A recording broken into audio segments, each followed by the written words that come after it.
It is an incredible privilege to be able to talk to Anthony Aguilar on Bad Faith Podcast today. He is the security contractor who has whistleblown on GHF in the incredibly inhumane and violated of international law, potentially crimes that have been occurring at distribution sites in Gaza. Welcome to Bad Faith Podcast, Anthony.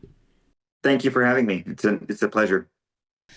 Let's start by talking about how you found yourself in Gaza. Yeah, that's a great question. And I recently retired from a 25-year career in the United States Army. Retired earlier this year, and I I had eased into retirement life pretty comfortably. My wife is also a retired Army officer, so we've missed a lot of life events together, anniversaries, birthdays, Christmases, and so I was really enjoying the easing into retirement life and enjoying being a father and a present husband, and wasn't looking for contract work, wasn't looking for the next adventure. UG Solutions called me. The UG Solutions is the subcontract company that I worked for as a contract security operator. They called me on May 13th and made me aware of this contract and of this opportunity. At first, I wasn't necessarily all in. I had some questions because I had never heard of UG Solutions as a company before, and I knew very, very, very little about the Gaza Humanitarian Foundation. So I asked for a day that I can kind of do some of my research, but I got back to him that day, and the hiring process went from, "Hey, do you want to work for us?" to get on a plane and fly to Israel within about a 2 to 3 day period from when I first got the call on Wednesday to when I found myself flying to Israel on the following Saturday. So, or on that same week, that Saturday. So it was quick and hasty, and I found myself in Gaza a few days later once we got into Israel on the 24th of May. I was in Gaza and at the distribution sites, and I'm in full transparency, in my head, the thoughts I had in my head is what have I got myself into? So let's Yeah. pause for just a second. I'm curious what UG Solutions told you the mission was and what they explained to you about the nature of what you would encounter when you got to Gaza. So the as it was explained to me on the initial phone call was that we would be that UG Solutions personnel, contractors that took this contract, that we would be providing armed security for the safe delivery and then this basically securing the distribution site for Palestinians, for civilians to come and receive humanitarian aid. So to me, it was set up very much in a that that we, that Safe Reach Solutions, who is the prime contract, and that the Gaza Humanitarian Foundation, which was the overall project, that we would be in control of the distribution and the delivery, and that um, we would be running that. And to be honest, when I first was told of the opportunity, I was excited to be a part of it because regardless of the reasons for the United Nations no longer delivering aid at that time, that's a decision that's far beyond my control. But I felt that okay, there is no food going into Gaza, and if the United States is going to have this mechanism and it is going to deliver food to people that are starving. And I will attest to that in a court of law. People in Gaza are starving. They are dying of starvation. And I felt like I wanted to be a part of that. I felt like it was a good and noble cause. Very little information from the beginning, though, in terms of where the sites were, what the distribution plan would be, and I asked these questions from the very beginning, like when we, because as a military minded person who does a lot of planning, that the planning process just become it's organic to me in terms of asking questions like, okay, well, if we're going to be delivering humanitarian aid, what's the goal? How much per day? How much per week? And they didn't have the answers to that. So I knew going in that I was going to be going into a situation that was going to be hasty and chaotic, um, and was going to need a lot of work to refine the planning. But I felt that that's where I could best be utilized for something like this, was my ability to plan and my experience in situations very similar to Gaza, Iraq, Afghanistan, Syria. So I was excited about it in the beginning, though there was very, very little information on what and how we would be doing it. And had you done similar sort of food distribution work in Iraq or Syria or these other places you've been posted during your military career? I have. In Iraq during the height of sectarian violence in Baghdad, there were areas that were secure areas where there was military corridors and military cordon where we would have to assist in the safe passage of humanitarian distribution going into the areas. So I had familiarity in that scale. But then also in Afghanistan, I recall one year that I was there, there was a very, very, very large earthquake in the north that cut off a quite a substantial part of the population in Kunduz in the north, and we had to fly in food and water and medicine while also pulling injured people out. And I was involved in the planning and execution of that. And then um, and and one time on one of my deployments, I was in Tajikistan, which is just north of the Afghan border, and there was a very large earthquake and flooding that isolated a large number of the population to the south. And I was involved with the United Nations and the U.S. State Department in the delivery and distribution of humanitarian aid and shelter and food and medicine and water. So I had quite a bit of experience, I would say, in this type of operation, not to this magnitude in terms of an entire population of 2.2 million people, but I did have quite a bit of experience in these type of operations, and it immediately stood out to me that this operation had not been planned well. All right, that's really important foundation to lay. So, how soon after you arrived in Gaza did you realize that you weren't just entering a situation that was maybe not as organized or was a little haphazard or had been rushed, but was sort of cataclysmically different than the kinds of experiences that you had had before?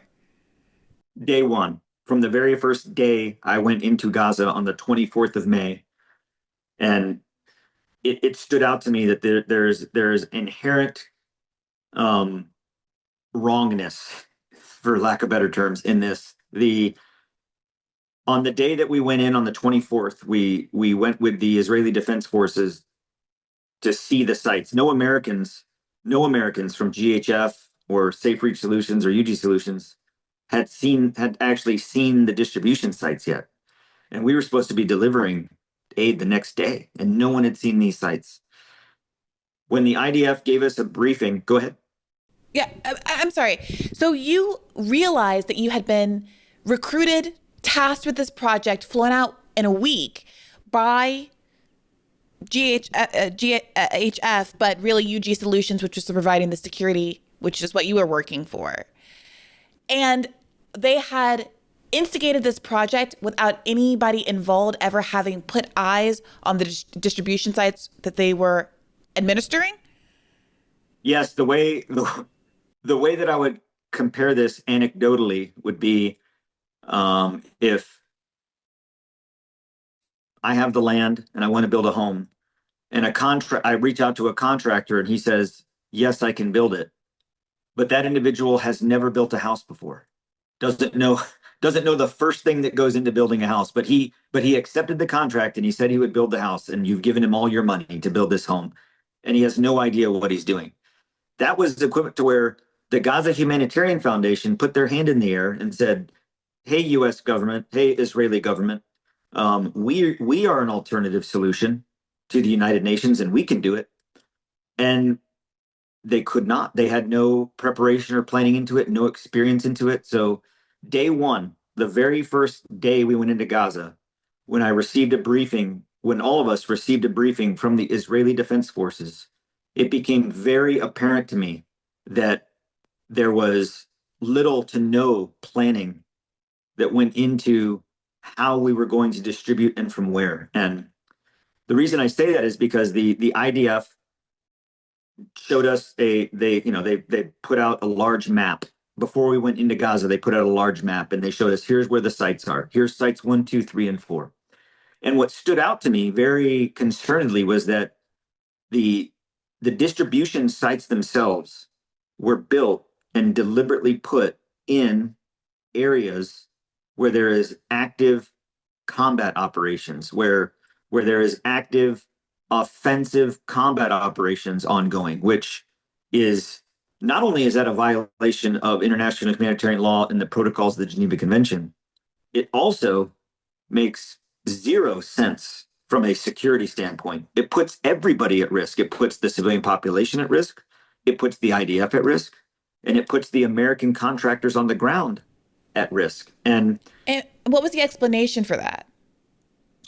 So when I first saw this, I thought maybe I was misunderstanding the layout. I thought maybe there's something I'm missing here.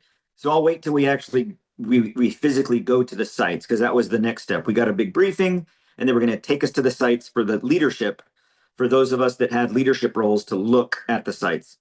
When we got to the sites, it definitely confirmed my concerns that there was active combat operations and that um, there were IDF combat units stationed next to the sites and around the sites. So my concerns were validated with actually being on the ground and seeing it. And the reason because I brought this up to the attention of the leadership and the Israeli Defense Force from day one on that site, my position was we cannot distribute humanitarian aid from these locations which requires unarmed civilians seeking food to have to travel 8 to 10 kilometers from their homes through an active combat zone to then get humanitarian aid. That we cannot do it this way. We cannot. And the reason I was given was that, well, there was no other way. And that's What categorically does that false. mean? Exactly. What does that mean? It's categorically false to say that there was no other way. There were other locations. Just in a 10-minute look at the map, there was other locations that these distribution sites could have been put at. Like, for example, next to the Mawasi internally displaced persons camp, which had tens of thousands of Palestinians living in tents because their homes were destroyed. That would be an excellent place to set up a distribution site. Um, so when I asked why are we putting them here, and the answer of, well, it's so that we can secure them properly.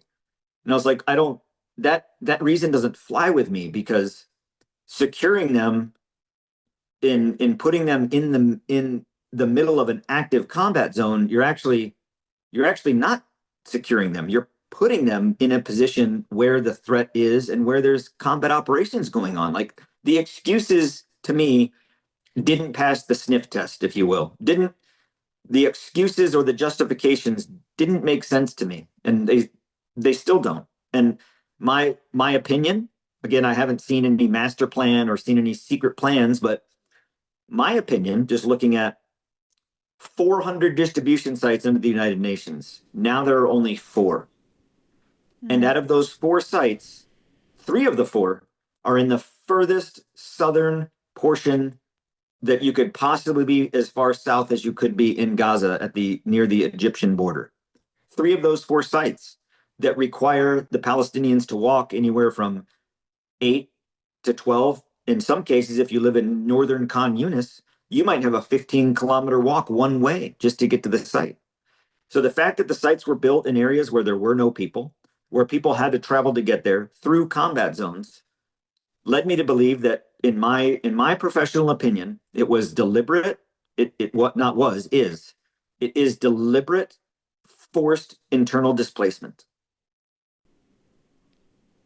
So, in other words, they're putting these distribution centers in the most southern part of Gaza in order to draw down, ethnically cleanse, encourage people, force people to evacuate all of the more northern parts of Gaza so they can be concentrated into the south for some purpose, permanently displacing them. Yes.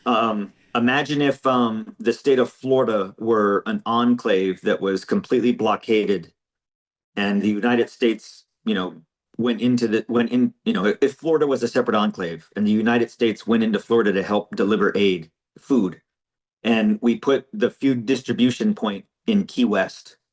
So everybody in Florida, in order to get food, has to go down to Key West to get it.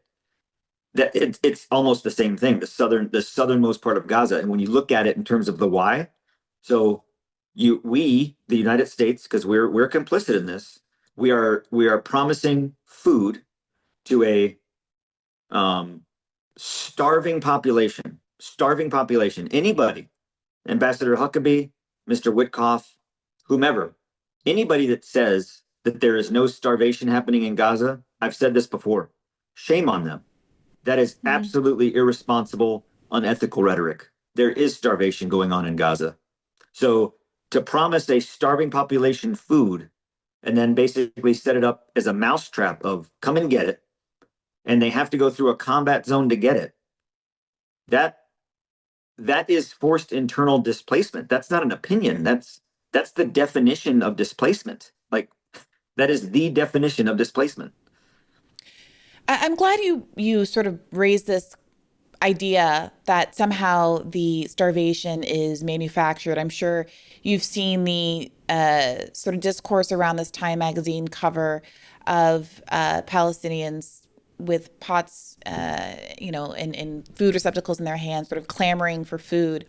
And folks who would deny starvation happening have taken the fact that there's a picture of the photographer taking that picture and claim that the fact that a photographer took the picture of the starving people is evidence that this is manufactured, that this is what do Israelis call Hezbollah, like Hollywood, or it's somehow staged. So I wonder if you could speak for a moment as to what you saw. It shouldn't need to be said. I don't think anyone listening to this show disbelieves the obvious starvation. But I think it might be useful to hear your own sort of visceral observation of what starvation of that nature looks like up close. Well, the first way I'll describe it, I spoke with Mr. Tucker on this on his podcast, but it's something that very few people understand. Some people do understand it, and those that do understand it will know exactly what I'm talking about. And for those that don't understand it, I want to explain it in graphic detail, in that when the human body is dying of starvation and the body is breaking down and the body begins to eat its own muscle tissue, it emits an odor, a smell, if you will. And that smell is unforgettable. It is the smell of death is something that never escapes, never leaves the mind. And at distribution site number 4, which is in central Gaza near the Netzarim corridor, I was on site for that day. We had done distribution, and the Palestinians that were on the site left heading south, and they were mostly pretty much they were off the site, and had mostly already gone south. So the site was now empty, and we were preparing to return to the operations center from the site. But I went up to the northern berm, because the northern berm of this site faces Gaza City. If I'm standing on the northern berm and I'm looking out, I'm looking at Gaza City. Gaza City is completely isolated from the rest of the enclave, and there's no aid going into Gaza City. The Netzarim corridor bisects the north and central part of Gaza, and nobody north of the Netzarim corridor can go in or out, and there's no aid distribution there. Our sites were all south of the Netzarim corridor. But I'm standing there and I'm just looking and I'm taking it in, the magnitude of the destruction and the only way I could describe it is apocalyptic, something out of a dystopian novel. And I'm looking at it, and the breeze blows, and the smell that hit me in the face was that immediately triggered in my mind memories of the past, is the smell of death. And it's it's happening at scale. Now, what I saw particularly face to face on the sites themselves, a very clear instance I saw on site number one in the early days when we first started distribution. Um, the boxes of aid that we provide to them don't have any readily edible food or vegetables or anything that's readily available and edible to eat. It's all dried goods. So a bag of dry rice, a bag of dried lentils, a bag of dried pasta. Everything in the box that we give them requires water to cook, and we're giving them no water, let alone water to survive. We're not even giving them water to cook the food that we're giving them. Was there a discussion of that choice, both the Oh, decision yes. not to provide water and to provide these Oh, dried yes. foodstuffs? And What it all had to do with yeah. profit. Dry Mm. goods way less than than prepared goods. Therefore, you can get more boxes per truck. Water, we did not deliver water because it wasn't cost effective. It cost too much. For every one equivalent truck of water, we could deliver 3 trucks of food. So it became evident to me that it was all about this manipulation of numbers to show more meals, more meals, more meals. But And what was GHF being paid by the number of meals they could say they delivered? that's a great question, and I don't know, and I have to think that that is likely because they can the Gaza Humanitarian Foundation, they continue to put an extraordinary amount of effort and PR into how many meals delivered, how many meals delivered, how many meals delivered. I find it ironic that when Ambassador Huckabee and Mr. Witkoff went to go visit site number, it was either site number 2 or 3. I think it was site number 3 that they visited when they went to make their visit to Gaza. And GHF spent money on these huge banners that say 100 million meals served.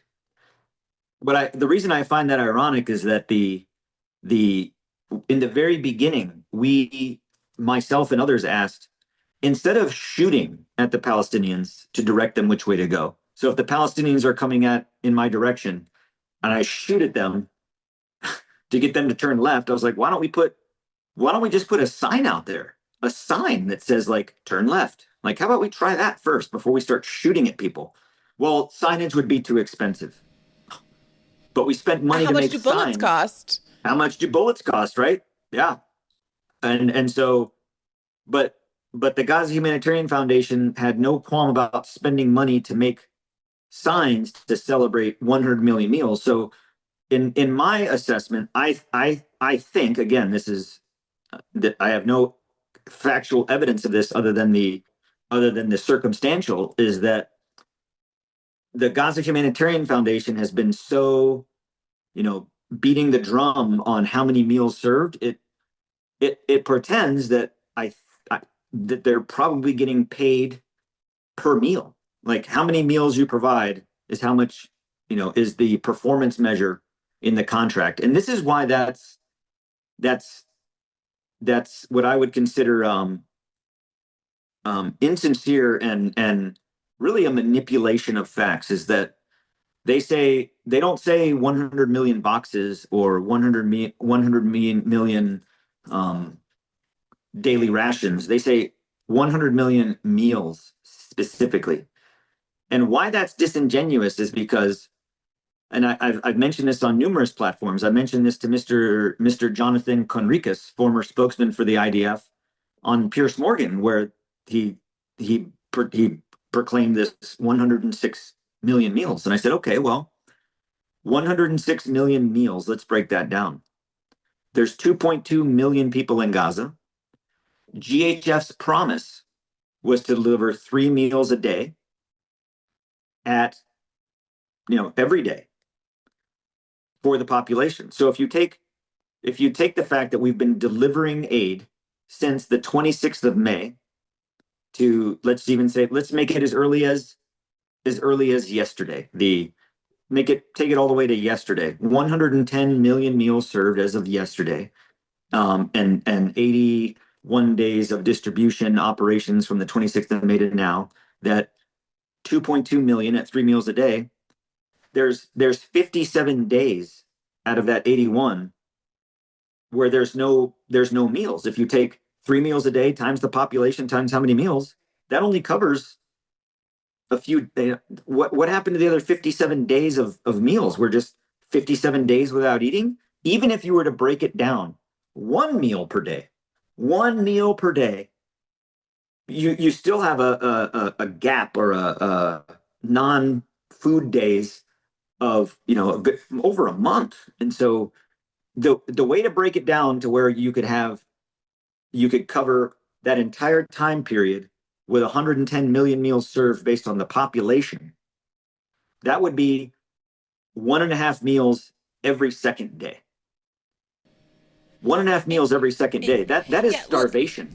It's ever since. I mean, I gotta say, the sort of background context of this is extraordinary because, of course, as listeners know, UNRWA, to your point, Anthony, it's not just the fact of them being the UN kind of in the abstract. They have been doing this for decades, and they are good at it. 80 years. Right. The UNRWA was basically the devil's bargain of we're going to give Israel this land, and we're going to set up this kind of permanent aid organization to make sure the displaced Palestinians can subsist. Like that was the devil's bargain that was struck at the time. The UN was going to take care of this population that it had created, this refugee population that it had created. So yeah, they're experts. There's food science that goes into this. There's logistic expertise that goes into this. You mentioned that there used to be 400 distribution sites, and now there's only 4. The idea that any of us are participating in a kind of fiction, that those numbers add up, it defies belief. I mean, when you look at the number of food trucks, what was it, 500 on average going in per day? 5, yep, and then and then you get what 4 or 5 that go in subsequent to that on maybe a daily basis, and we're supposed to be applauding that as some great humanitarian exercise. No, it's all absurd. And it's even more absurd when you factor in that the day that UNRWA was accused of having participated in October 7th happened literally hours after the ICJ declared there to be a plausible genocide, and it was so clearly retaliatory in nature. And at that time, over a year ago, all the experts said there would be starvation in Gaza if UNRWA is pulled from its mandate. And so here we are. And I just want to say, Anthony, I haven't had an opportunity to say to you yet just what uncommon courage it takes for you to have come back from that situation and to be willing to speak honestly about what you observed, because it is evident to so many of us from the outside what's going on, and from the courageous reporting of Palestinian journalists who have been killed in record numbers for their efforts. To include even yesterday. Of course. The Al Jazeera reporters that were killed. Absolutely. We start in the Middle East, where Israel's military says it's killed prominent Al Jazeera correspondent Anas al-Sharif in a strike in Gaza City, which also claimed the lives of 4 of his colleagues. The broadcaster said that the strike hit a tent for reporters outside the Al-Shifa hospital. Al Jazeera described the attack as punishment for al-Sharif's extensive reporting from northern Gaza. Israel claims he was the leader of a Hamas cell planning rocket attacks, something strongly denied by the Qatar-based news organisation. Also killed in the strike was another Al Jazeera correspondent, Mohammed Kouriki, along with cameraman Ibrahim Zahir, Mohammed Nufal and Moamen Aliwa. It is a different perspective, though, that you're giving us, and which I find to be invaluable, because regrettably, there are a lot of people who will refuse to believe Palestinian journalists and accounts on the ground. And someone with your background, your military background, who has parallel experiences in other parts of the world that they can make a direct comparison to, is incredibly valuable. And this, I want to ask you about this. Was there any discussion about the fact, or did it sort of pique any interest or concern that it is an independent American contractor at operation here, as opposed to the U.S. military, which you were a part of in all these other contexts, bringing real planning and expertise, et cetera, in the same way or similar ways that the UN has, or the IDF executing this sort of independently. And I don't have a lot of confidence that they would ever do so competently, because I would argue, obviously, that this is the agenda, that they want this internal displacement, et cetera. But the very fact of there being an independent American contractor being used in this way seems to be the biggest red flag of all. I could not agree more. And there's some things that don't sit right with me. So I've dealt with the United Nations, or I shouldn't say dealt with. I have worked with the United Nations, UNRWA, and other organizations under the UN in other countries that I've been in.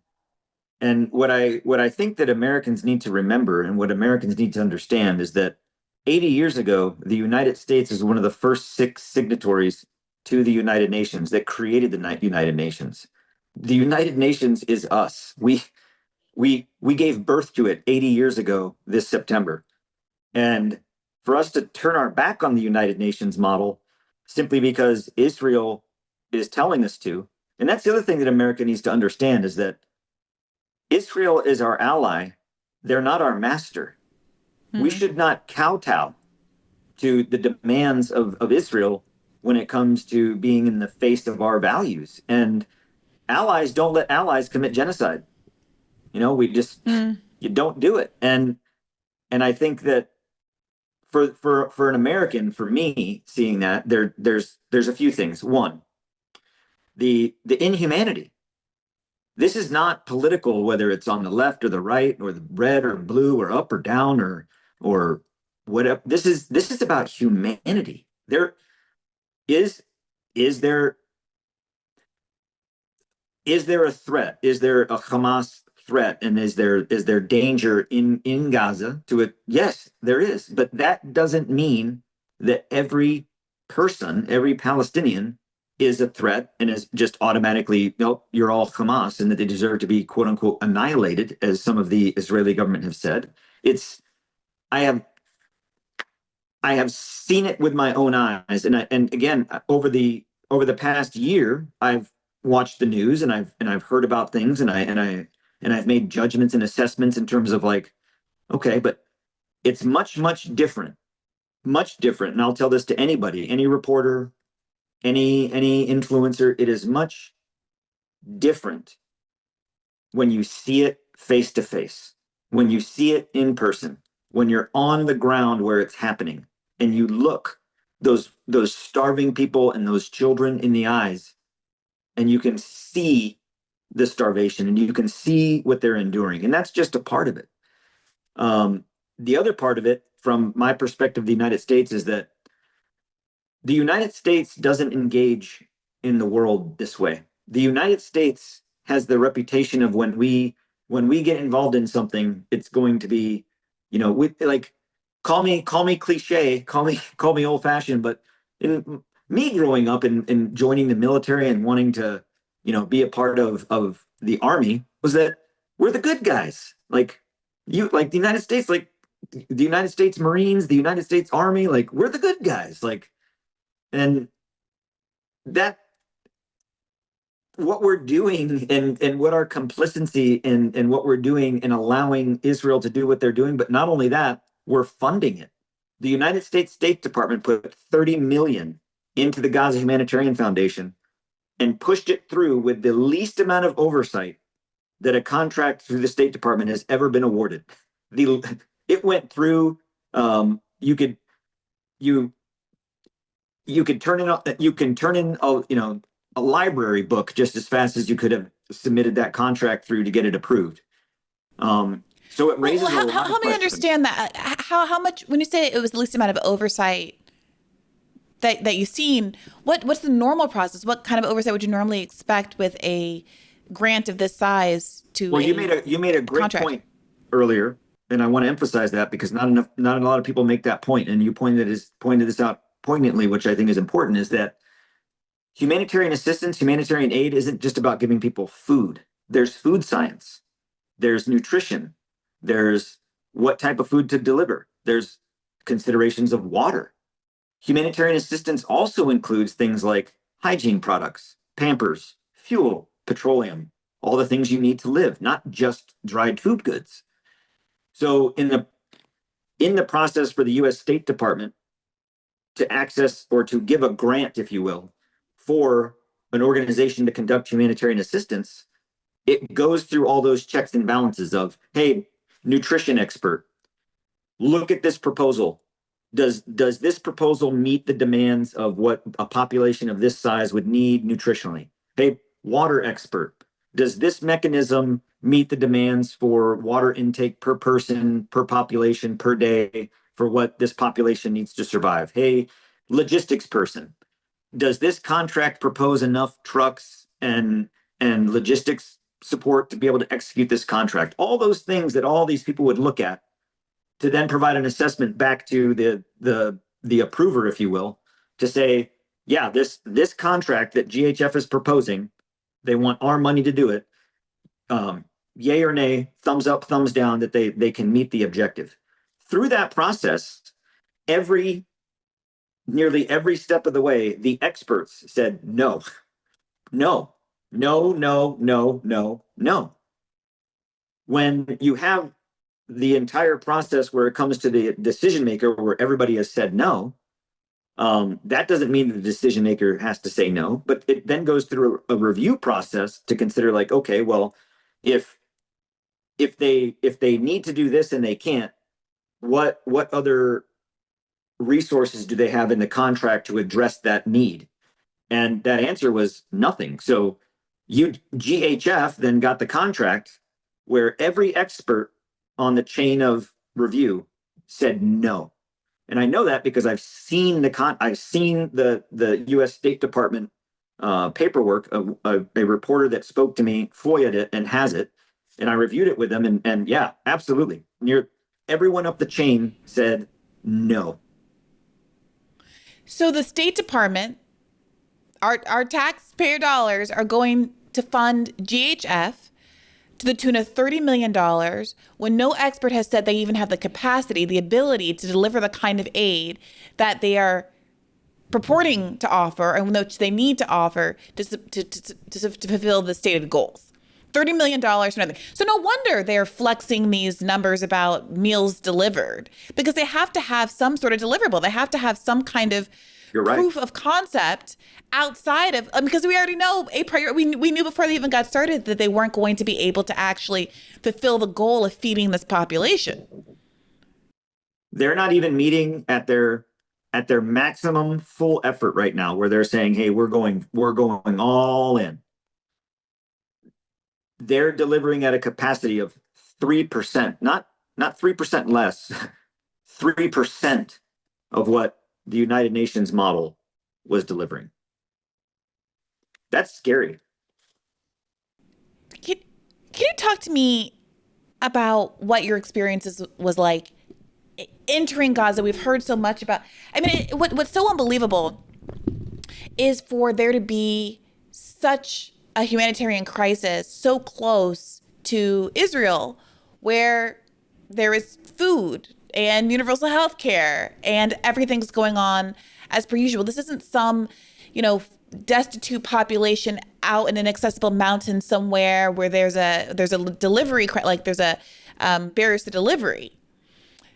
I heard you, I think on Tucker Carlson, tell an anecdote about how GHF hadn't provided for what the local Palestinians it was working with to help with the aid process, hadn't provided for what they were going to eat. And so you ordered Domino's from Israel? Yeah, what I had said that day, and I stand by this, is that Gaza Humanitarian Foundation can't even feed its own employees, much less feed the population of Gaza. And to that point, the local Palestinian work crew. So there's an organization within Israel. It's called Kogat. It's a ministerial level office that is responsible in part responsible for this humanitarian effort. So at each site, had, most of them now have either quit, most of them have quit. But we had at each site 30 to 40 local Palestinians, people that were vetted through the Israeli government, cleared to be employees, and that were part of the Safe Reach Solutions contract under the Gaza Humanitarian Foundation. They were brought to our sites, our distribution sites, and when they were brought there was no shelter for them, nowhere to sit, nowhere to lay down, no restrooms, no water, no food, nothing. These people were just brought there, and it was just, no one thought that these people need food. So where were you? Where did you stay? What kind of infrastructure was there for the Western GHF staff? Oh, so this is another thing where a lot of this money. So that $30 million that the State Department put into the Gaza Humanitarian Foundation, I'll tell you where it's going. It ain't going to feed people. So as a contractor, every contractor, so we do a 24-hour shift on or shift off, 4 days, and then we get 2 days off. That was the day on, day off, day on, day off, 4 times, and then 2 days off.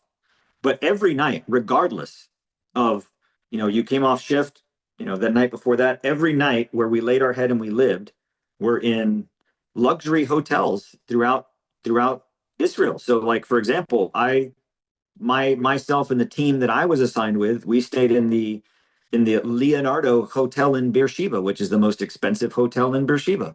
Some of the contractors lived in the Hilton in Tel Aviv. Some of the contractors lived in the West in Ashdod. Some of the contractors lived in the Leonardo Hotel in Ashkelon. The most expensive hotels in Israel, the contractors lived in. And every day, you would a charter bus, a paid-for charter bus would pick up all the contractors from their respective hotel, drive them down to the main control center. We'd get off the charter bus.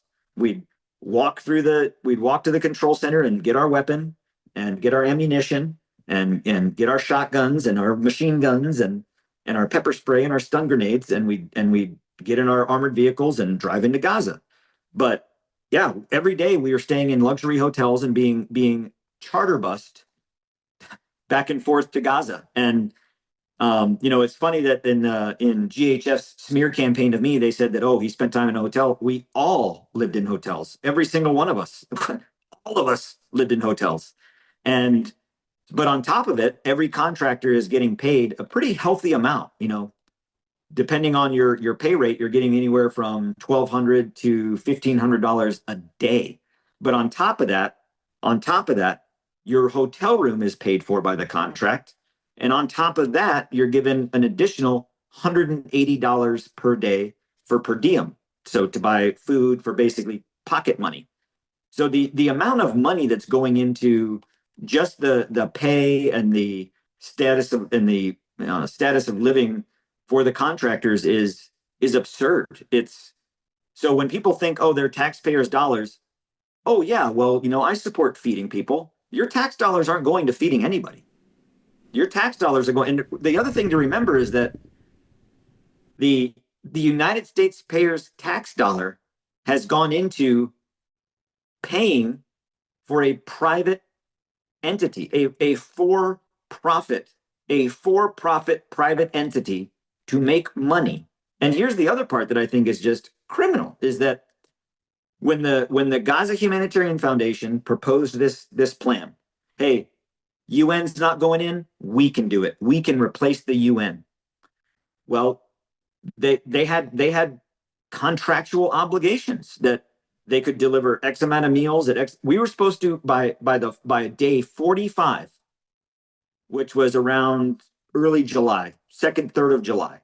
By day 45, the contract obligated that the Gaza Humanitarian Foundation process were to be at half of the capacity of what the UN mechanism was. And by the 90-day mark, which is quickly approaching, 21 August is 90 days of under contract, supposed to be at or exceed the full capacity of what the United Nations were doing. Right now, to this day, the Gaza Humanitarian Foundation still only operating 4 sites. One of them is under construction right now. That's a fact. Site number 1 is under construction. So there are 3 sites open. And on average, the delivery rate per average is 18 trucks a day. So 550, 18. 400 sites, 3. We're I don't understand how they're still contractually legitimate and viable. I mean, because remember, this is not a do good, oh, we'll give it a try humanitarian organization. This is a for profit company. They are getting paid to do this, and they're getting paid a lot to do this. And then on top of that, the United States taxpayer threw in another 30 million because the Gaza Humanitarian Foundation couldn't achieve what they said they were going to achieve because they poorly planned. It's criminal. It is absolutely criminal. And from my position, I would, as an American taxpayer, I would demand accountability. I would demand a review of all of this, because it's for the American taxpayer to give money to a for-profit company that's doing something they're getting paid to do. I find it really hard to believe how that's legal. It's unconscionable. And I got to say, it does all feel like, I mean, perhaps I'm just stating the obvious, that the reason that they haven't just deployed the military is because of the backlash domestically that would happen. The line has been, and we saw this when there was that pier that was being built last year. Yes, And yes, the pier out on the Mediterranean into Gaza. Yeah, right. And I think there was one soldier that was injured in the construction of the pier, and even that was a little bit of a scandal. I believe there was. We'll have to check the facts, but I believe a soldier was killed. Oh, were they actually killed? I believe that a soldier died during that. Jesus. I mean, like, and it didn't even work and it didn't even do anything. So this is the thing. There's so much backlash, rightly so, for service members' deaths, injuries, boots on the ground. There's a much more robust sort of anti-interventionist vein in American politics on both the left and the right that I think the Trump administration recognizes that it would be disastrous to be deploying troops, American troops, to fight Israel's war. That does seem to be a red line of sorts that as of yet they're unwilling to cross. But the alternative has been this absolute for-profit shit show, for lack of better words. And we haven't even gotten, Anthony. That is how I would describe it. Shit show. I'm glad we're on the same page there as I'm talking to the expert, but we haven't even gotten to the deaths that have occurred at these distribution sites and the accusations of shooting into the crowd at the IDF. That the GHF spokesperson, legal spokesperson, even acknowledged. He said there were warning bullets, which is also a violation of international law, and have also subsequently argued that the Palestinians killed, the 20 or so Palestinians killed at an aid distribution site, were the consequence of Hamas having started a stampede. Talk me through what actually happened at these aid distribution sites and what you believe to be the responsibility and the accountability of GHF and the IDF. Absolutely. Great question. And to the peer, yes, U.S. Army soldier, Army Sergeant Quandarius Stanley died of injuries sustained on that pier operation. So yeah, we lost a U.S. soldier. Incredible. To that, and he died. That's a fact. For absolutely nothing. For a pier that delivered no aid. Work. It didn't even work. Outrageous. So to your point about the let's just say the use of military or not.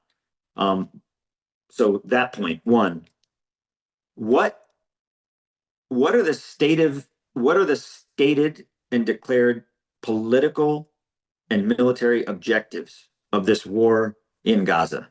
Like, I've heard from the Israeli government that it is the annihilation of Gaza.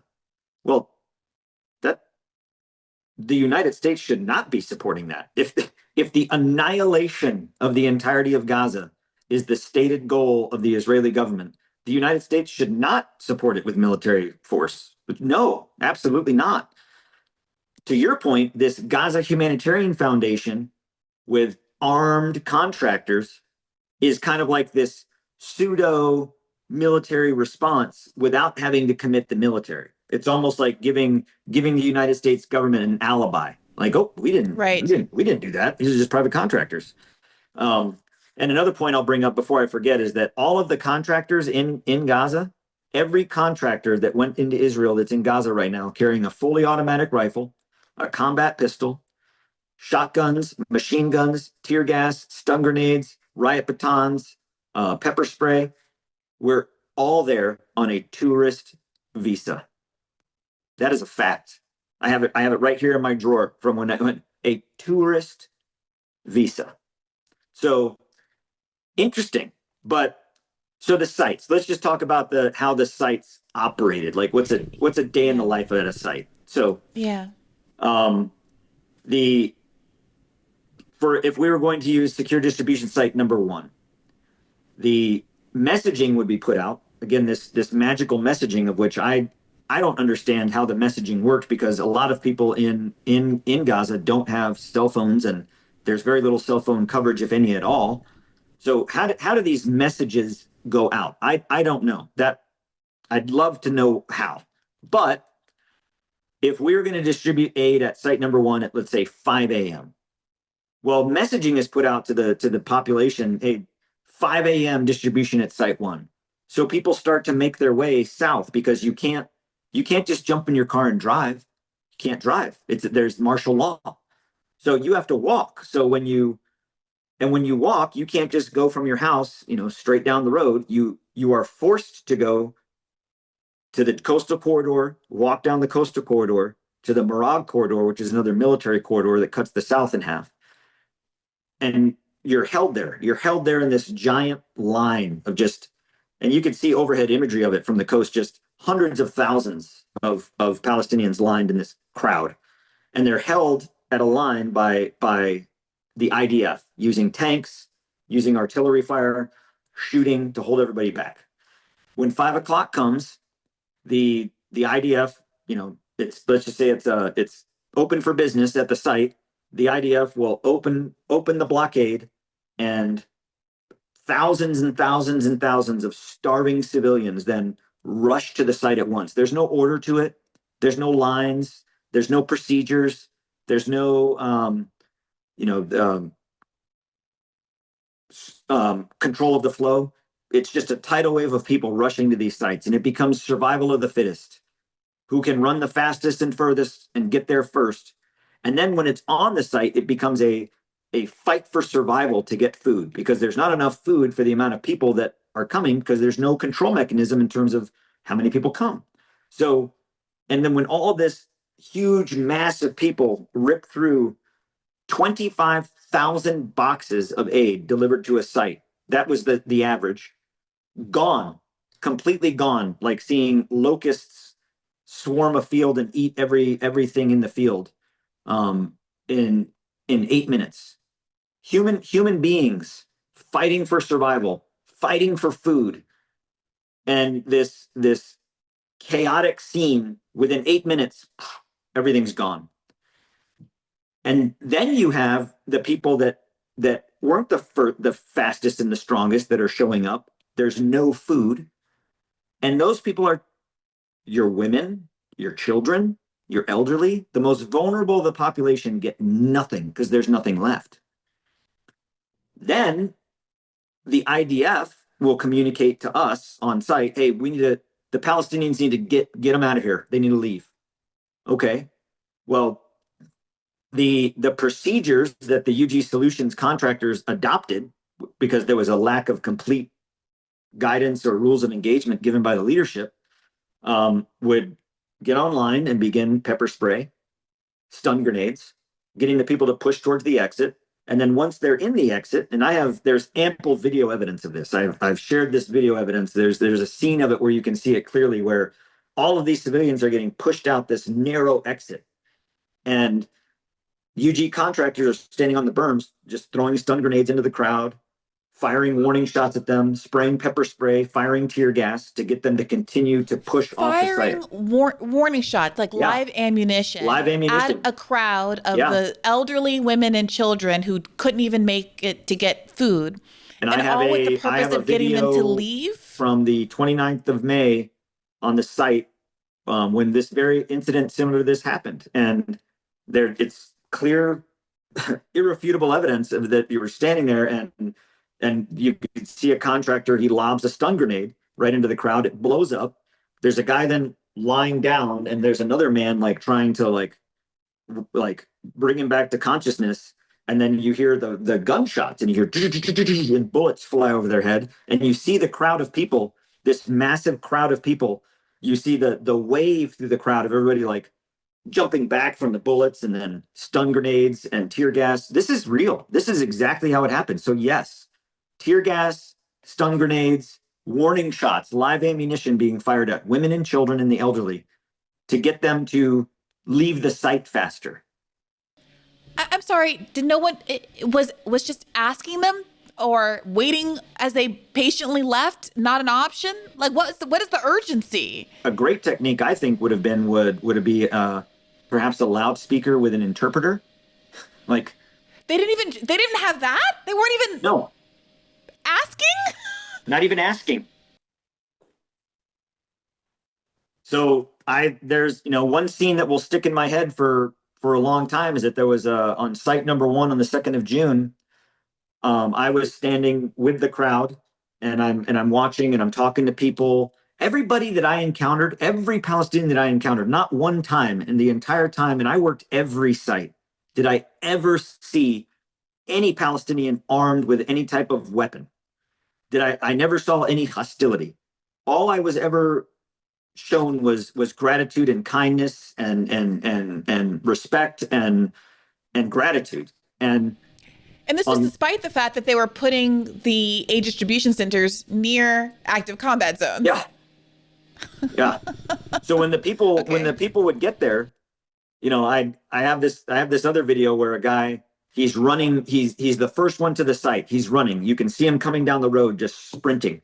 And in the background, you can hear machine gun fire. You can see tracer rounds flying overhead, tank rounds flying overhead.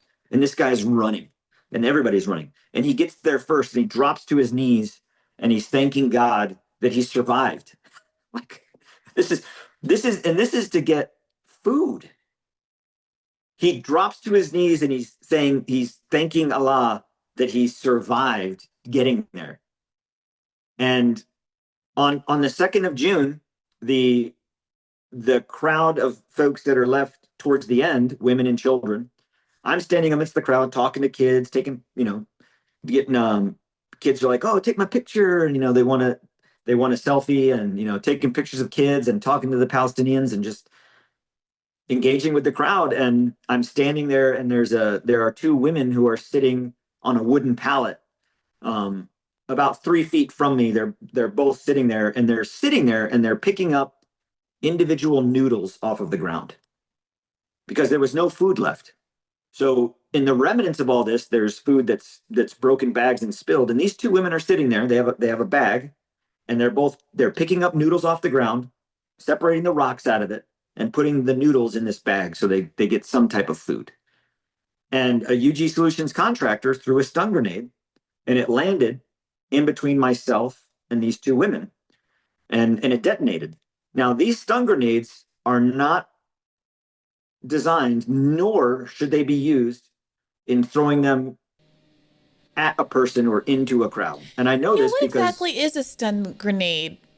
So Sorry for different stun grenades have different capabilities. The stun grenades that we were issued 2 types. One type, and these stun grenades, they're about the size of a softball. And they have a pin like a grenade. You pull the pin and you throw it, and they detonate.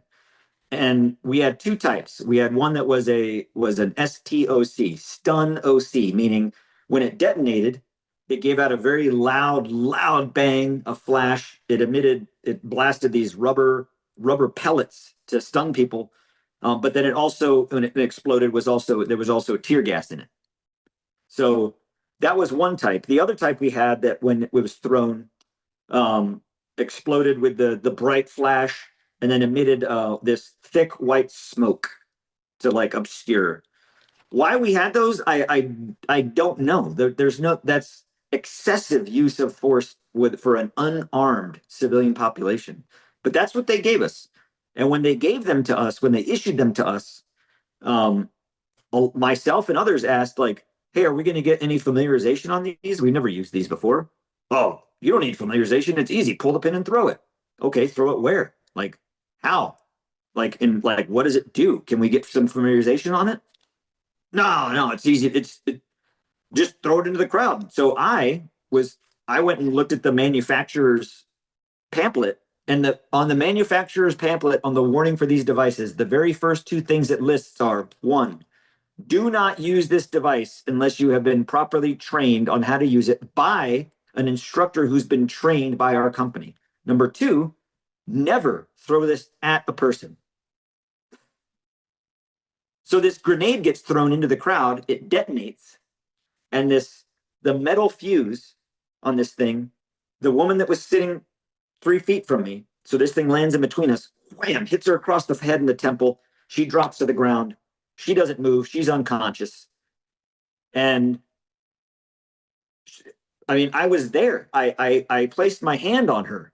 She wasn't breathing. There was no pulse. She was dead. Oh my God. Oh my God. And when I reported this to the leadership, I said, I had video, I had pictures, and I was like, this cannot continue. Like, we have to have all the contractors stand down for an afternoon, stand down, and we're all going to get a class on how to properly use these munitions, and we need to be given a directive on escalation of force on how these should be used. And I was told, no, the men don't need that. And I was like, this woman potentially, likely and potentially, I didn't, I'm not a doctor and I didn't do her, announcement of death, but I've seen a lot of death, and she wasn't breathing and she had no pulse. And I just saw her get hit in the face by high velocity metal cap of a stun grenade. And what I was told was, well, it seems to us that she passed out from heat exhaustion. I'm like, what? Wait. You can see I'm the sorry. grenade detonating and hitting her in the head, and you're telling me she passed out from heat exhaustion? Come on. So she falls to the ground. There's no pulse. What did someone come? Was there a medic, a doctor, somebody who came to look at her afterward? What happened to her? What happened to her body? Was she taken away?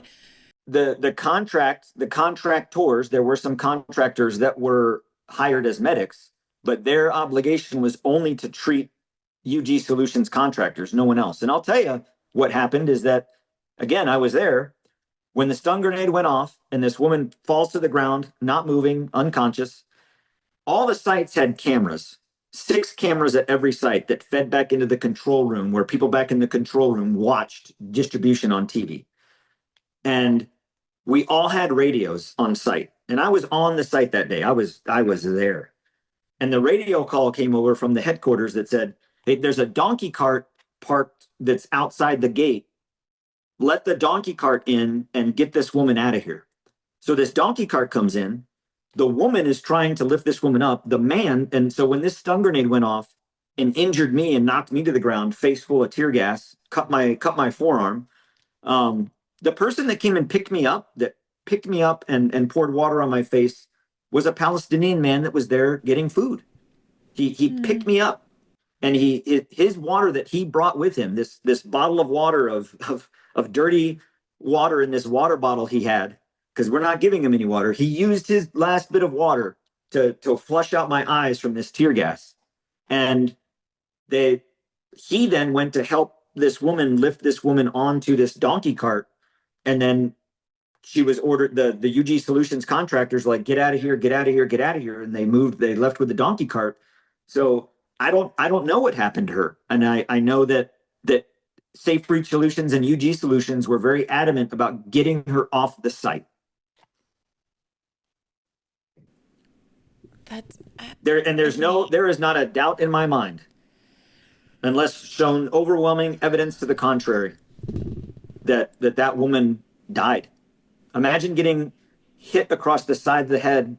Imagine getting hit right in the temple by someone swinging a baseball bat at a high velocity. So essentially, what happened Do to you know her? who? Hit in the Do you know side of who the threw head. the? Do you know who threw the stun grenade, and if there was any follow up with that person? Oh, that person is still employed there because that You know who it they was? You did I you see who so did? here's the other thing. The contractors, when we got there, they told us none of us to use our names, that we were all to use these handles or these nicknames. Oh my So God. everybody had this nickname, so nobody knew who anybody was.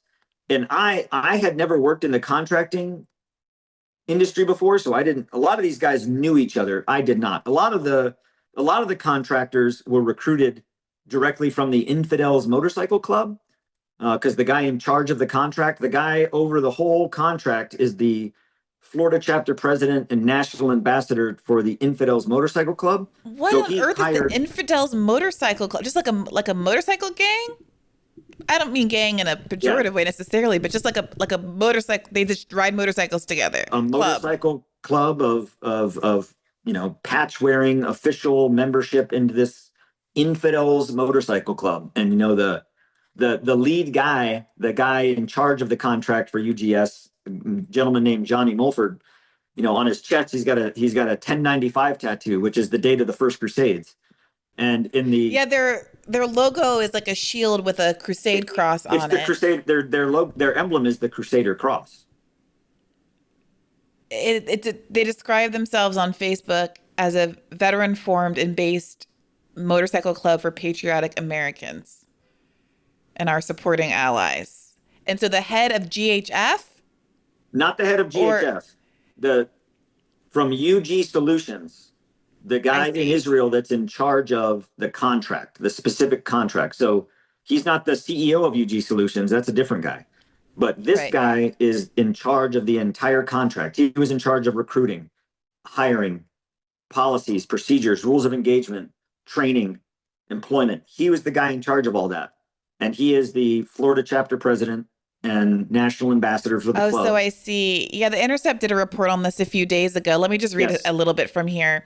They say a lead contractor for a company providing security at the Gaza Humanitarian Foundation's controversial food distribution sites is a member of a Crusader-inspired motorcycle club that touts its opposition to the, quote, radical jihadist movement. Johnny Taz Mulford belongs to a Florida chapter of the Infidels, a biker group for veterans of U.S. wars and private military contractors like Blackwater. In May, Mulford began recruiting among his Facebook network for an unspecified job opportunity, asking anyone who can still shoot, move, and communicate to contact him. Whew. Pretty scary. Okay, Scary. how on earth, Anthony, did you get? They messed up recruiting you. I didn't know any of these things when I got the phone call. I was called because now that I realize it, that I was called because they said we are looking specifically for recently retired or recently out of service special forces, special operations backgrounds. And 25 years in the Army as a special forces officer, I was a Green Beret. They reached out to want to hire me. What I then learned once we got there is, because I was looking around and I was like, I've been in special forces a long time and I don't recognize any of these people. Yeah. Like I then realized that the majority of them were recruited from the Infidels Motorcycle Club. And these guys had known about the contract a lot sooner than I had. They had a couple weeks to prepare. I got the call 2 days before. So it then dawned on me that, oh, I see. They they filled the contract for the most part with Infidels Motorcycle Club guys and friends of Johnny Mulford. So they were calling me and some others to kind of like fill the rest of the slots. Um, so That's what an yeah, incredible grift. I just not to yes, belabor the point, that's a great way to yes. What an but you're getting incredible $30 grift. million to distribute, $1,000+ a day salaries to all of your friends from your biker gang who have no expertise in doing a No job expertise, that is, no expertise whatsoever in humanitarian aid, humanitarian distribution, and again, I'll tell you, most of them, not all, some of them did, but most of them had no experience in even a combat environment such as this. This Johnny Mulford guy, the yeah, lead contract guy, he was yeah. in the Army. He got out in 2008, So he hasn't been doing Army stuff for a good 17 years. But in the Army, he was a parachute rigger. He packed parachutes. He put parachutes into packs. That was his job. Jeez Louise. And so he has no expertise in any of it.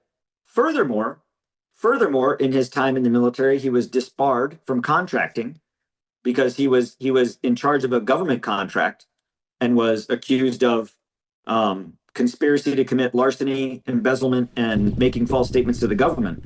So he was disbarred from government contracting. So an individual that never served in a combat role, that has no leadership experience, he wasn't an officer, who has no experience leading this amount of human beings in an organization, who got out of the Army in 2008, who was disbarred for conspiracy to commit fraud against the United States government, who's the head of a motorcycle club, is the guy that the United States of America has in Gaza in charge of the entire security contract, who, oh, by the way, is using US tax dollars to do it.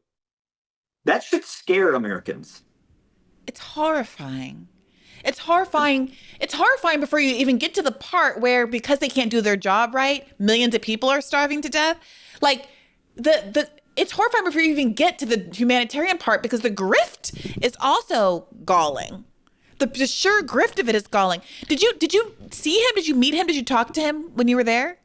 Oh, Johnny no, Mulford in particular? Oh, not. I saw him every day. And here's another interesting fact that I think it's funny when Gaza Humanitarian Foundation is, they want to label me as a disgruntled fired employee. This is what I think is funny in terms of that retort to that claim, is that on the very first day of distribution, the 26th of May, the ribbon cutting, the shotgun start, we're about to deliver food and freedom. The head of the Gaza Humanitarian Foundation, the guy in charge, Jake Wood, stepped down. Yeah. The guy in charge of the entire thing, Jake Wood, on the 26th of May, stepped down from his position, citing concerning deficiencies that this contract would not be able to meet its intent. Yeah. On the 27th of May. Yeah, go ahead. 27th of May, the number 2 guy in charge, Johnny Mulford's number 2 guy, quit, resigned in protest over Johnny Mulford's behavior and the execution of the contract. What's funny? What kind of behavior? Yeah, go ahead. I'm sorry. Oh, you don't know what you're doing. And because this guy, the number 2 guy, brought this up to Johnny Mulford. He was like, hey, man, like, you're the guy in charge. Like, we got to get a rules of engagement. We got to get these guys trained on how to use this stuff. And he was like, no, F you. I know what I'm doing. You don't. Mind you, the guy that was the second in charge, a good friend of mine that I've known for most of my career, is a retired Army officer, Lieutenant Colonel Green Beret. Pretty darn good at his job. And this parachute rigger / motorcycle club guy told him, you don't know what you're doing. So he resigned. Johnny Mulford then offered me that job. I was like, are you kidding? Like, so for them to say that, that I was disgruntled and fired and this and that, it's like quite the opposite. In fact, they were offering me to be the number 2 man in charge of the entire contract.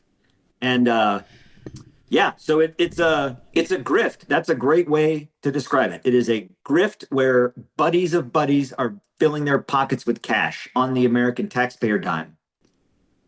I'm glad you brought up some of the backlash that you've gotten for speaking out. I want to give you an opportunity. I saw you went through it really nicely with Tucker Carlson, so I don't want to belabor the point too much.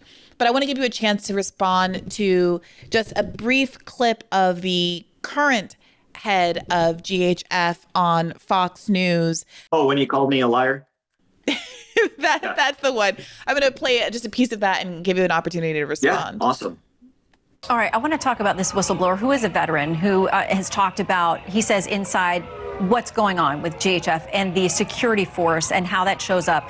The BBC is reporting this. A retired U.S. Special Forces officer who worked at GHF centers told the BBC last week he witnessed IDF troops and U.S. contractors shooting at crowds of Palestinians near sites where he worked.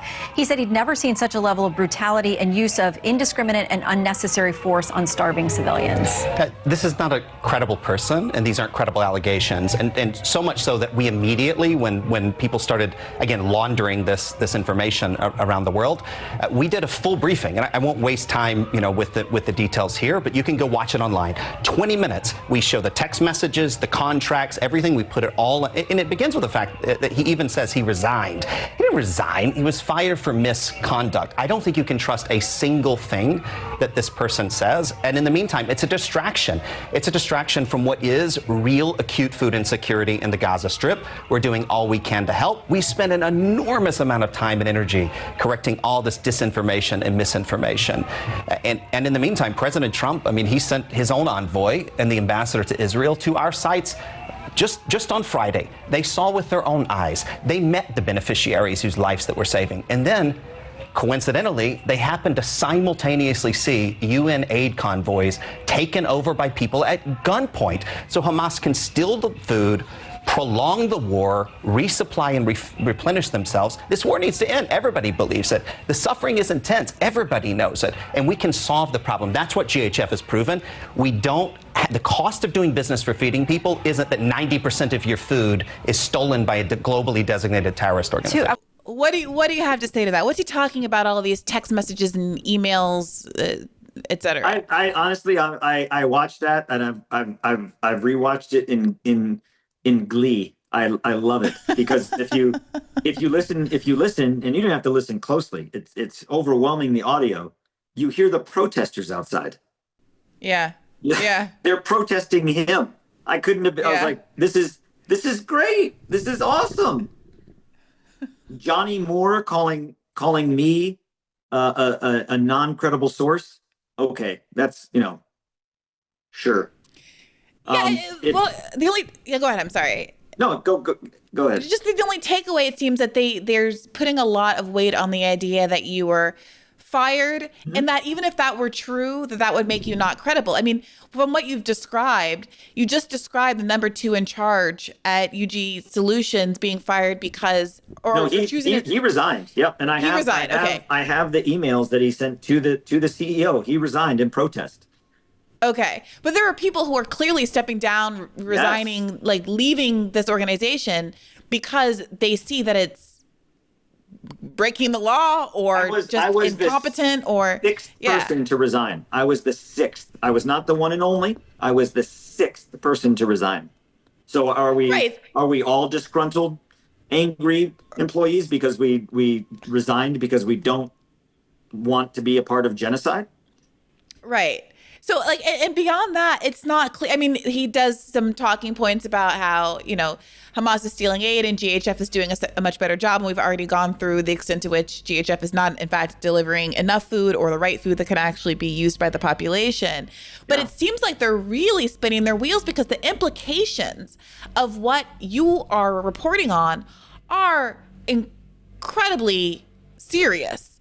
And so I do want to know, have you been speaking to lawyers? Has anybody reached out to you about the possibility of any lawsuits or any kind of accountability in a criminal, an international criminal legal system for what GHF has been accused of here? You literally just told a story in which a UG contractor you might have witnessed a UG contractor killing a woman with a stun grenade. Has there been any follow-up for legal accountability?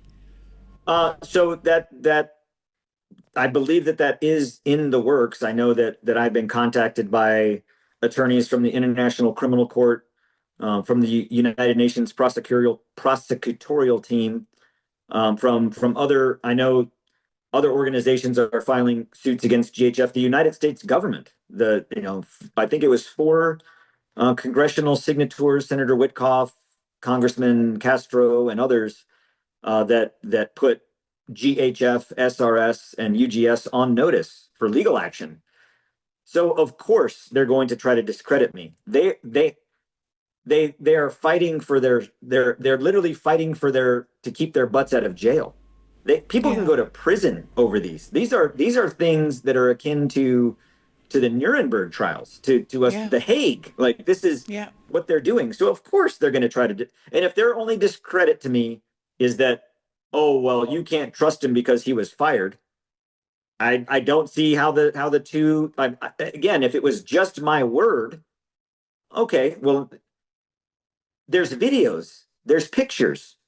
The UG Solutions has themselves stated on the record that their employees shoot at the feet and over the heads and in the direction of civilians. They've said that. So, it's to the point. I was not the first to resign. There were 6 of us in total by the time it got to me when I resigned. And everyone that resigned in protest over what was going on. But number 2, what I would say to the Gaza Humanitarian Foundation, to UG Solutions, to SRS, because of this claim they made, they claim to have so much documentation. My simple ask, which would take 30 seconds to produce if they have it. If I was fired, provide my termination letter. Provide the termination letter. Provide my firing letter. If you fired me, provide that letter and that notification to the media. Show it. They don't have it because they didn't fire me. I terminated my contract on the 13th of June in writing, and I have my receipt.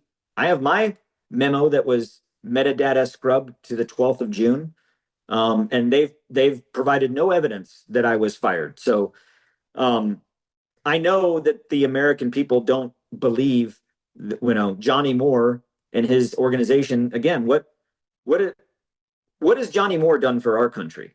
What has Johnny Moore done for anybody other than self-serving? PR firms, money brokering, hedge fund manager, things like that. Like, I spent my life as a career military officer in uniform serving our country, and I retired. I was working at Lawn and Garden at Lowe's. I'm not a grifter. I'm not looking to make money. I just want the truth to be known, and I have nothing to gain from this and everything to lose.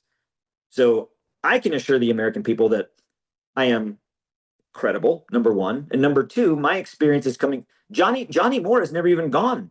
He showed up one time for a 20-minute visit into Gaza to a site to get a picture. That's it. He's not there. He's not living in Israel or in Gaza. He's living here in the United States collecting that paycheck. So, think about the motives behind people saying things. And for me, I'm a credible source because there's nothing to gain for me. I'm not getting paid to do this. I have no sponsors. I have no backing. It's me and the truth. And the truth doesn't need a staff. I would very much like to know how much Johnny Moore is personally making off of this contract. I think a lot of people would like to know. Congress has asked, but GHF won't release any of their information to Congress. Yeah, I saw a little bit of that. I guess it was the congressional back and forth, but I haven't. I mean, I saw that it happened, but I haven't been able to watch it as of yet. Before you go, I want to ask you. I mean, many people who hadn't paid, a lot of attention to Israel, Palestine, Gaza prior to October 7th, and who broadly just believed Israel to be our ally and kind of took it at its word and on face value that it was doing what needed to be done to protect itself in the Middle East, have been radicalized by facts that have emerged since October 7th. And I think collectively we've seen in opinion polling pretty dramatic shifts among the American public in terms of where their sympathies lie for Israel or for Palestine, or at very least how they conceive of the conflict, having a better understanding of events going back to the Nakba in 1948. And I do wonder if your personal experiences, as we wrap up here, of having been closer to the action than most of us just reporting from the West, have affected how you look at the region, how you perceive the region. Are there differences between how you thought of this conflict in your previous life and your 25 years in service versus how you felt about it once you arrived in Gaza and how you feeling about it now? That's a great question. And in my 25 years and what I've experienced in, face to face with death, destruction, the enemy in combat in numerous theaters, what I witnessed and what I experienced in Gaza is the most um is the worst I have ever seen in terms of um unproportionality and far stepping over the line of what's just and what's fighting a war for just reason. And it's frightening to me that the world has chosen to to not pay attention. And again, maybe it's because the world didn't know. But what I from what I've shared, the stories that I've shared, and from what others have now shared along with me, is that the world, we no longer have the excuse of I didn't know. We know. What frightens me about how the war is being fought is that the the internal displacement that is happening, like that forced internal displacement with people being isolated to the north and moved out of the central to the south to clear out the entire central portion of Gaza. That is happening. That is happening time now. That is a real thing, and I've seen it. The the treatment, the dehumanization of the Palestinians, that is a real thing. Making, forcing human beings who are starving to come and get food, and they have to crawl on the ground and pick up pieces of food from the ground, or they have to fight each other over the last bag of rice because it's a matter of survival. The the Israelis are in a very deliberate campaign to dehumanize the population, and the United States is right there along with them. So prior to going to Gaza, did I hear, of, well, this is happening and that is happening, and but I had never been there, so I took things as I could from, okay, well, that makes sense. Well, that makes sense too. Well, is that a credible source? I don't know if that's a credible source, but I know that I'm a credible source, if not to anybody else, at least to me. Like, I know in my head, I'm a credible source because I saw it. So I am extremely disappointed in the United States position, with one of our closest allies, that we are not only turning choosing willful ignorance, but even in the face of overwhelming evidence, we're choosing to do nothing. It's like it's like standing on the sideline and watching your friends, commit crime that they're going to get in trouble for, that that's wrong, and instead of doing something about it, you just sit there and watch and cheer them on as they do it. That's not the America I know. That's not the American values I live by. And I feel that the American people would agree with me if they know. And so now they know. And in fact, increasing numbers are agreeing with you the more they do become aware of what's been going on. And I am enormously appreciative to you, as are, I know, the listeners and all of the people that you've reached going on all of these programs over the last couple of weeks to tell your truth. It's an enormous public service. It required an incredible amount of courage. I know you're facing not insignificant backlash, but I hope you feel gratified, in kind of morally grounded in the choice that you've made, because it is only because of people who are brave enough to speak when it's difficult, that there's ever any accountability, and the kind of mind shifts that you described and how we see and understand the world. That only happens because of people like you. So thank you for speaking out and for coming on the show and talking to us today. Well, thank you for the opportunity, for folks such as yourself and your platforms that want the truth to be shared. I thank you. You as well are doing a great service to our nation, and I'm appreciative of it. Thank you. Can you tell folks where, if they want to find out more about what you might be saying or writing or talking about, where they can find you on the internet or beyond, or if there's any other? So I'm trying to figure out how to do that. I have no social media presence. I don't have a Twitter. I don't have a Facebook. Good for you. I have nothing. I have no media handlers or PR reps. I have nothing. So I'm just swimming in this sea trying to figure all those things out. So I would say for anybody that wants to follow, the various interviews that I've done that have been posted on various platforms, Tucker Carlson, Breaking Points, PBS NewsHour, many other sources out there that watching those things. And I'm going to continue to share the message with platforms and those that invite me to hear it. But yeah, in terms of like reaching out to me and this and that, I guess that's I'm trying to figure that out. I don't have any social media. No worries at all. It's probably for the best. Good for you for resisting the lure of the internet for as long as you have. But thank you again. Thanks to all of you for tuning in today. If you want additional episodes of Bad Faith Podcast, you can always subscribe for Monday episodes at patreon.com/badfaithpodcast. Thank you for supporting independent media and interviews like this one. As always, take care of yourselves and remember to keep the faith. Hey YouTube, thanks for watching. Just a reminder that this is a podcast. You can catch an extra premium episode every Monday for $5 a month at patreon.com/badfaithpodcast. That's patreon.com/badfaithpodcast for $5 a month, an extra episode every week. Additionally, please do consider liking this video, subscribing to this channel. It helps us out. It helps independent media beat the algorithm. We appreciate you. And as always, keep the faith.